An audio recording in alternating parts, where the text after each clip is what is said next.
पे चमत्कारी वो चीज़ें आपको देखने को मिलती है जो आप किसी भी धाम में नहीं देख सकते।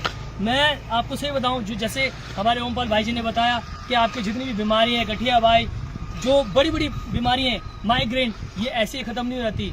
ये सब यहाँ पे आके तुरंत छू जाती है। और फाइनली हम पहुँच चुके हैं शनि धाम। मैं आपको बता दूँ, ये है धाम।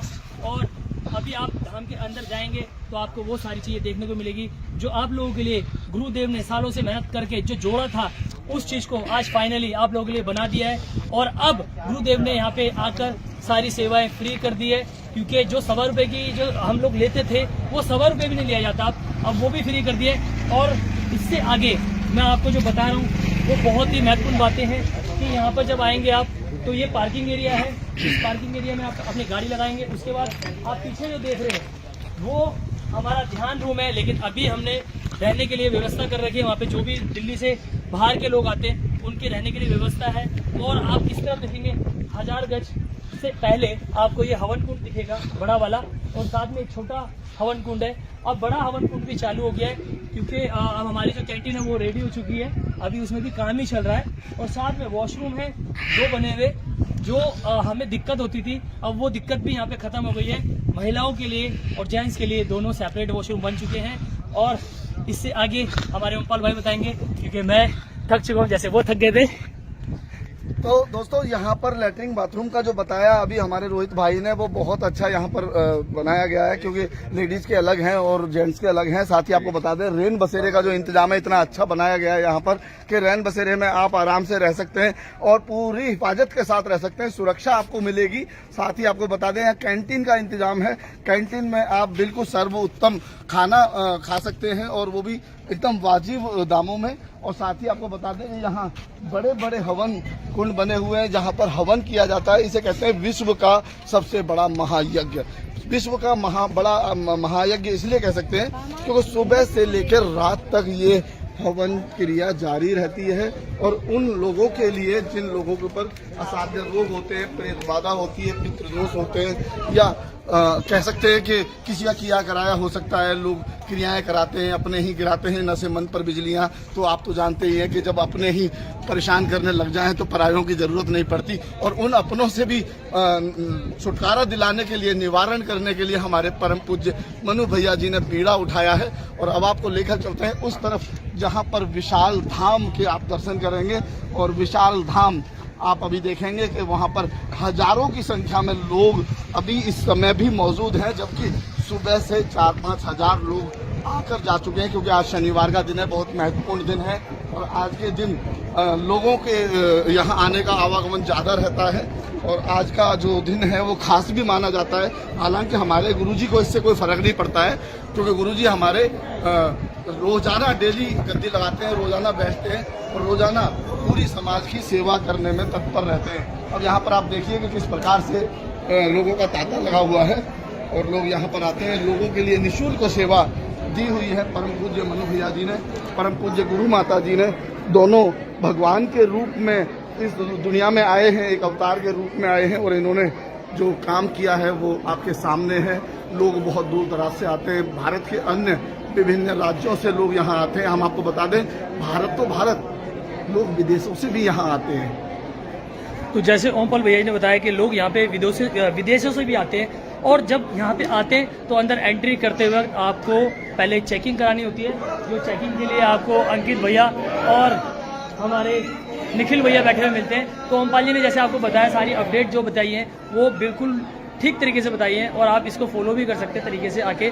और अब मैं आपको जो बता रहा हूँ, जो आप पीछे देख रहे हैं वो गुरुदेव जी को देख रहे हैं, वहाँ पे गुरुदेव बैठते हैं और आप लोगों के लिए ही वो रात तक सेवा करते हैं। लेकिन गुरुदेव का यही कहना है कि जब मैं आपके लिए पीछे नहीं हट रहा तो आपको भी पीछे नहीं हटना है, क्योंकि उसमें आपका भी साथ होना बहुत जरूरी है। क्योंकि आपको जाप ध्यान आपको खुद से भी करना है, क्योंकि ये क्रिया होती है, ये क्रिया कोई 1-2 दिन की नहीं होती, ये सालों साल पुरानी होती है, 40 साल पुरानी, 50 साल पुरानी क्रियाएं होती है, जो आपके बच्चों के ऊपर से बच्चों के ऊपर ऐसे जाती रहती है।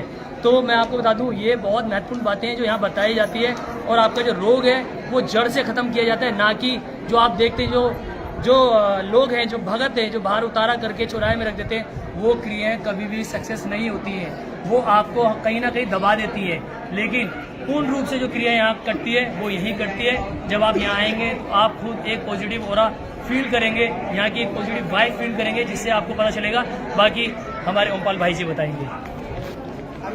डोरू बजाने वाले, जो लोग डोरू बजाने वाले होते हैं, जो लोग तांत्रिक होते हैं, बलि देते हैं, ऐसे लोगों से बिल्कुल सावधान रहना है आपने।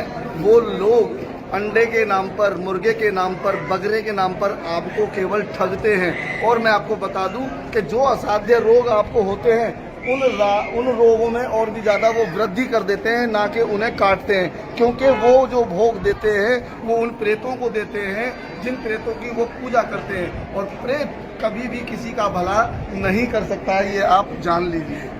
तो हमारे गुरुदेव के पास हम आ चुके हैं।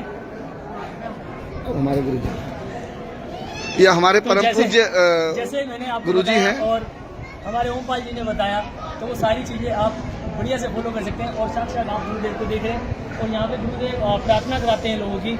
और मैं आपको बता दूँ, एक प्रार्थना मात्र से इतनी चीज़ें आपकी कटती हैं कि आप सोच नहीं सकते। लेकिन आपको भी उसमें लगे रहना है और साथ रहना है। गुरुदेव, एक सवाल। गुरुदेव, आप निःशुल्क सेवा कर रहे हैं। डोरू बजाने वाले तांत्रिक लोग जो होते हैं, बाबा लोग जो होते हैं, ये लोग किस प्रकार से इनका बीमारियों का इलाज करते हैं या इनकी बीमारियों में वृद्धि करते हैं, वो उसके बारे में आप थोड़ी सी जानकारी। ये तो उतारा दिलवाते हैं, कोई नींबू का, कोई किसी चीज़ का, कोई किसी चीज़ का। ये मांस आदि दिलवाते हैं और उन्हीं का खुद भी भक्षण करते हैं। दारू पीते हैं, शराब पीते हैं, भैरव के नाम पे, काली के नाम पे आपको बरगलाते हैं। क्योंकि भैरव को और काली को ये बलि नहीं चलती। जो बलि श्री रामकृष्ण परमहंस जी ने दी वही बलि चलती है। उनको खुद की बलि देनी होती है, स्वयं को समर्पित करना होता है देवताओं को। ये लोग जो बलि समझते हैं, ये बलि समझते हैं जो।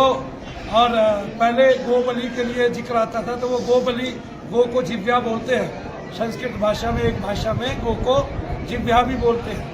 तो वो जिव्या की बलि यानी कि उसको उलट करके खेचरी मुद्रा के जरिए तालू में लगाना होता था। लेकिन संसार ने इनके अर्थ दूसरे निकाल लिए। जैसे तुलसीदास जी की चौपाई है, ढोल गवार शूद्र पशु नारी, ढोल गवार शूद्र पशु नारी, ये सब ताड़न के अधिकारी। उसका अर्थ अलग निकाल लिया। उसी तरह से इन सब के अर्थ अलग अलग निकाल लिए गए हैं, जो बहुत ही मूर्खतापूर्ण व्यवहार है। और उन बलियों के जरिए वो तीव्रता से आपके ऊपर क्रिया करते हैं या क्रिया कटवाते हैं, या लोगों को त्वरित देवताओं को या अपने इष्ट से लोगों को परेशान कराते हैं। तो जिनके इष्ट लोगों को परेशान करने में चुके हुए हैं, जो अपने इष्ट से, तंत्र के देवताओं से लोगों को परेशान करते हैं और लोगों की भावनाओं को ठेस पहुंचाते हैं, वो ऐसे लोग जब उनका इष्ट किसी और का बुरा कर सकता है, तो अंततः उसी खाने के लिए, उसी भोग के लिए, उसी शराब, दारू, मीट, अंडे, मांस आदि के लिए वो उनका इष्ट अंततः उनके पूरे कुल को, उनके पूरे बच्चों को शमशान तक लेके जाता है। और वो सब प्रेत योनि में गिरते हैं, उनका कदापि उद्धार नहीं हो पाता है। बोलो जय।